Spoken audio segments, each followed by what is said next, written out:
Okay, welcome to another episode of Dave Trippin, and I got another one of those things I love. An email from a wonderful subscriber asking questions about teaching, living in Japan, all those great and wonderful things.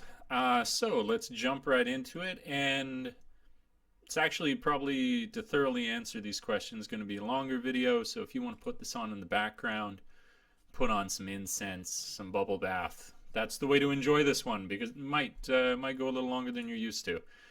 Okay. So let's go right into it. I've been a sub for a little while here. Enjoy the videos. Thank you very much. Thinking about you got a successful business going. You'd like to take a break from the industry. It's very demanding to recharge, collect your thoughts. This isn't a knee-jerk thing. You're interested in coming over to Japan, but stewing for some time now, and you'd like to get some perspective on things with this change. Teaching English in Japan is so attractive because it would give you an avenue to discovering your culture. That's right, because you mentioned as well that you're like a Japanese American. Yeah, Japanese American, so that's really, really cool. Yeah, to discover your culture. You have relatives who are aging here and you've never met, and you'd love to connect, so that's really, really cool. Your girlfriend of 8 years, congratulations on that, is also Japanese and wouldn't be opposed to temporary move. She might be a big help. I'm sure she would.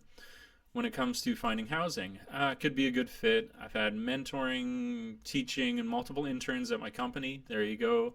Their growth and success has been rewarding part of your business, more than any project. That's a little bonus. You could say that in an interview process. Well, and they've landed at NBC, Disney, and wow, that's really good. Okay, very proud of them all. That's wonderful. I feel there can be similar rewards when it comes to teaching English. Nuts and bolts.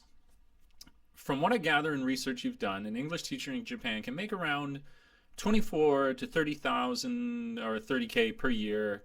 You honestly don't really care what the money is as long as you can live comfortably and not have to dive into your savings very much and have some time to experience Japan.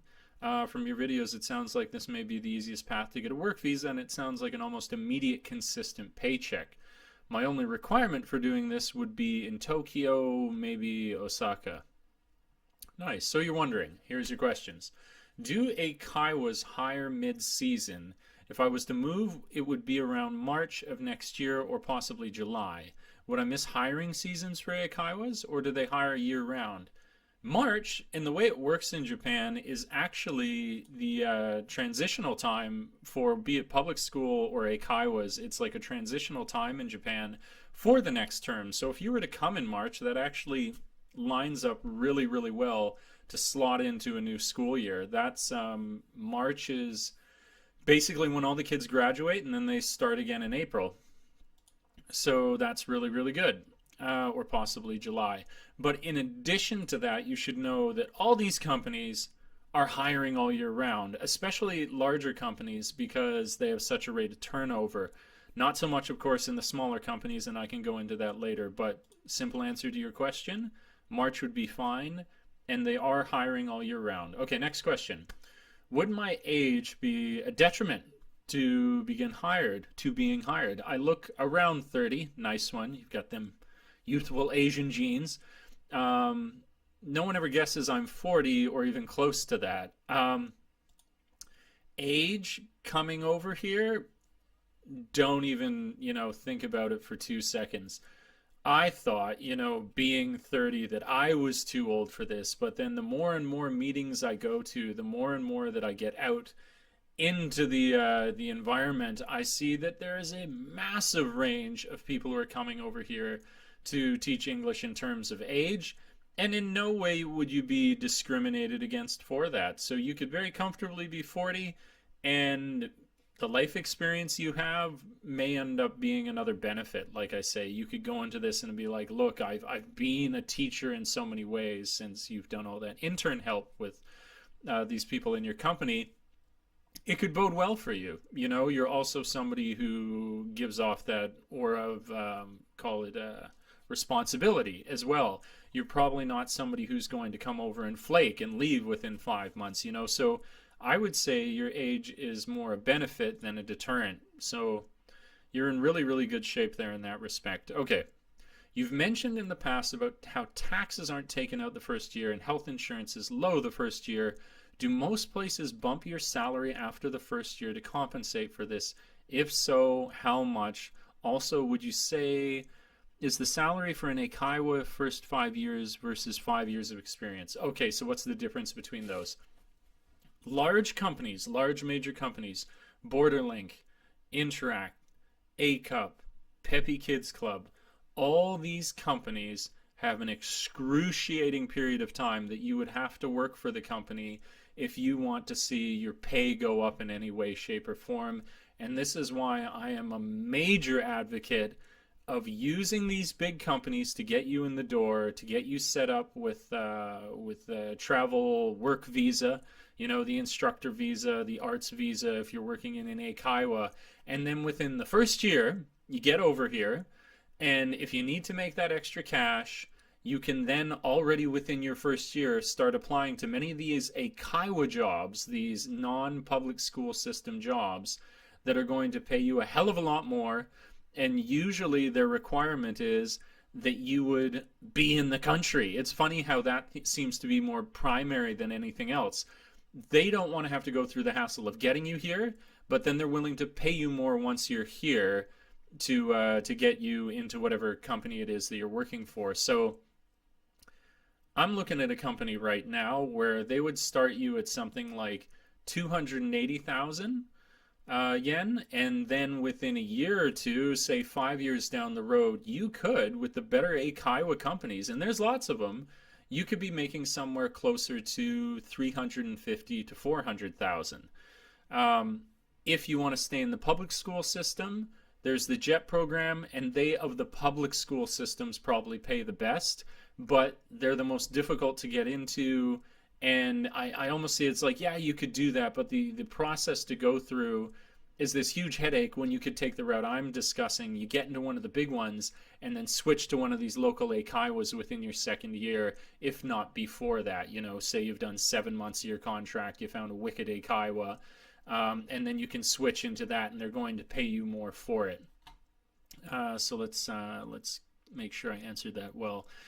And to answer the questions about health insurance and taxes, if you work for an Eikaiwa and you're working full time outside of one of these major companies like I've discussed, you are legally obligated to have, or the companies are legally obligated to give you support with your health insurance.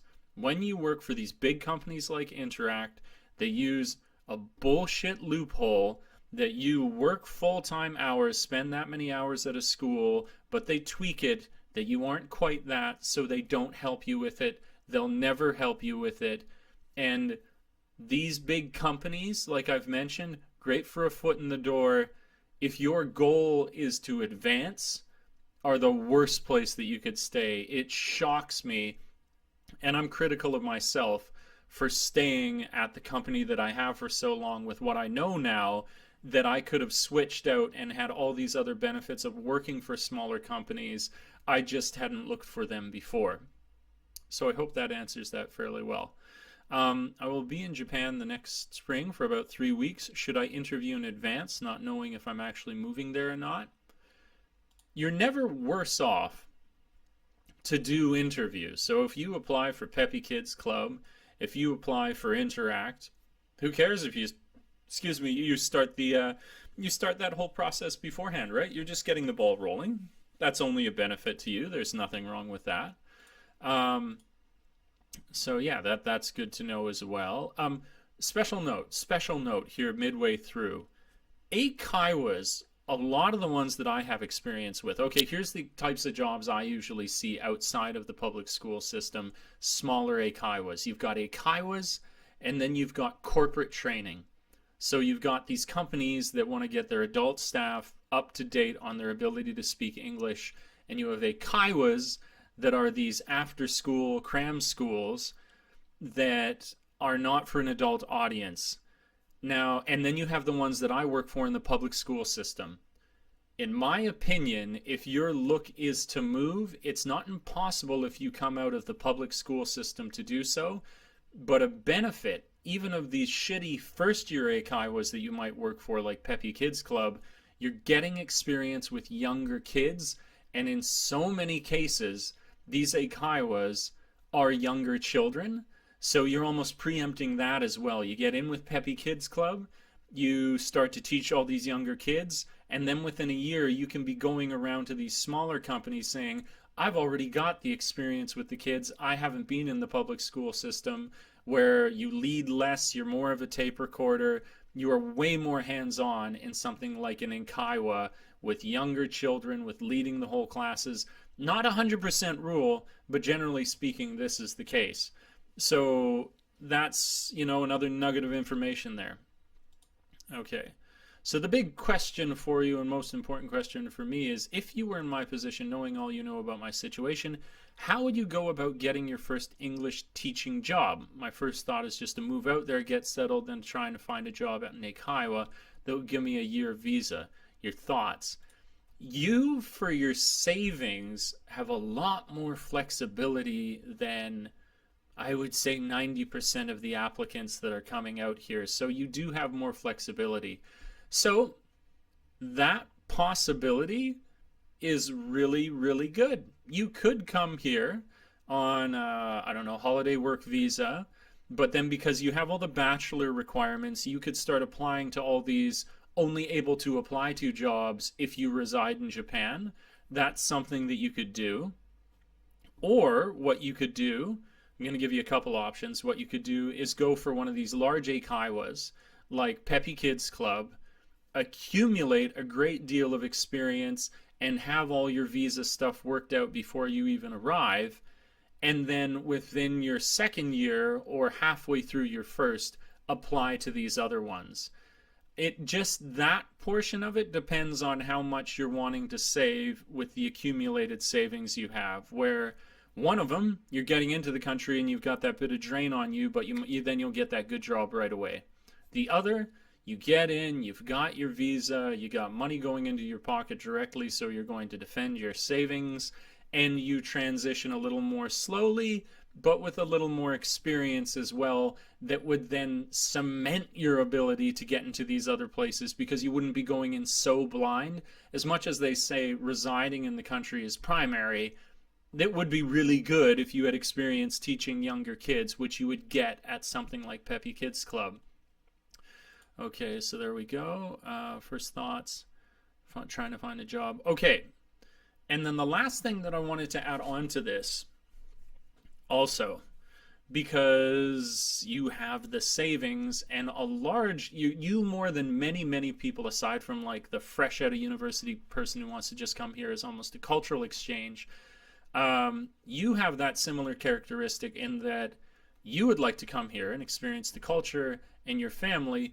Probably foremost, you've spent so much of your life working and saving and, squirreling away your nuts for the winter, that the plans that I described to you that would give you the best monetary return might not necessarily be the best, where if you had enough money and you were cruising along, maybe the path for you then is to go where you would have the most free time. And then in that case, it would be going through someone like Interact or ACUP, where you get into public school systems, because public school systems have way more days off than you're going to find were you in the Eikaiwa sector. The Eikaiwa sector is renowned for not having consecutive holidays, not making use of the public holidays, of which there are many, having much shorter Christmas breaks and summer breaks, and so the option to travel and experience Japan is far more difficult, although you might have more money.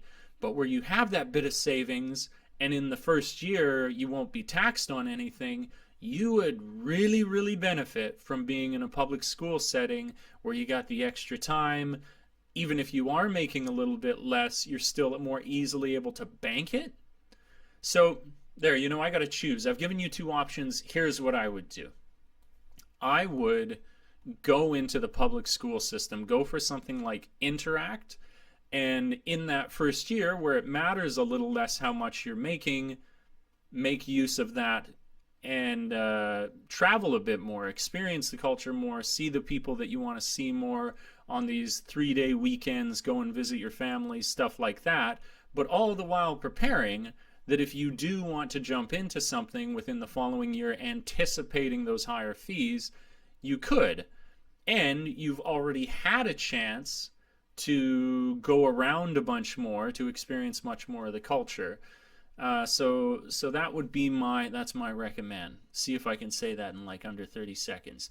You go to the public school system, you benefit from the lack of taxes and health care payments, you gather experience, then you switch in within your second year or just finishing the end of your first year into a smaller private eikaiwa.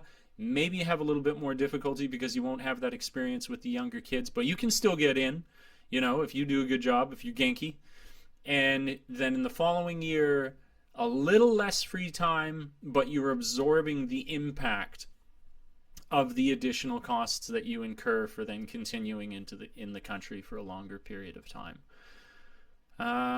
Is there anything else? No. That actually went, 16 minutes went by quickly there. Huh. So those are my answers. Those are my answers to that question. I think that's the best way to do it because you are more a lifestyle person as opposed to the monetary side. Were I advising somebody monetary, I would say go with the big eikaiwa because they're going to prepare you for the smaller, better eikaiwa that would follow in your second year, but you don't so much need that. Okay, so there are my thoughts. I hope you do find them useful. And of course, if you have any questions, get a hold of me down below. Comment, subscribe, and like for anybody else checking out this video. You can tell by this that obviously I'm trying to help people who send me emails. So send me an email and I'll do my best to answer your questions. Excuse me. Thanks so much. And I'll catch you guys in the next video. Ciao for now. Peace.